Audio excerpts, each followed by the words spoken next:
RDO కాడికి పోతే MRO కాడికి పోవాలి. ఆడిపోతే మాతాన కాదు ఇంకో ఆఫీస్లో అంటారు. ఆడసుత పని అవుతుంది అంటే మాతాన కాదు కలెక్టరేట్కే పోవాలంటారు. తిరిగి తిరిగి యాస్టకు వస్తుంది అనుకో రాదుర్రి. ఒక్కో ఆఫీసర్ కోసం ఒక్కో ఆఫీస్కు తిరగకుండా అందరు ఒక్కతానుంటే బాగుంటది కదా. అందుకే ప్రజావాణి పెట్టిండ్రు.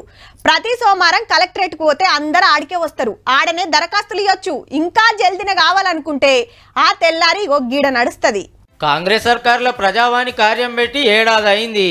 ఏలువల్లకు వచ్చిన తెల్లారే ప్రజాభవన్లో సురువు చేసి పబ్లిక్ తన దరఖాస్తులు తీసుకున్నారు. ప్రతి మంగళవారం శుక్రవారం 2 రోజులు పెడితే ఎక్కడెక్కడికెళ్ళో సితం వచ్చేది పబ్లిక్. సమస్యలు తస్వ చేస్తానికి నోడల్ ఆఫీసర్ను పెట్టిండ్రు. అప్పుడప్పుడు మంత్రులు పోయి అరుచుకుంటున్నారు. లెక్కకైతే అలా పొద్దుగాల జరిగేది ఉంటే ఏడాది సంబరాల బిజీలు ఉండి పొదుముఖంగా పబ్లిక్ తిప్పలిన్నాడు చిన్న సీఎం బట్టి సారు. ఎన్ని ఇబ్బందులు వచ్చినా ఈ ప్రజావాణిని నడిపిస్తాం. పోడేవసం మీద ఎప్పటికెళ్ళో లొల్లి నడుస్తుంది కదా.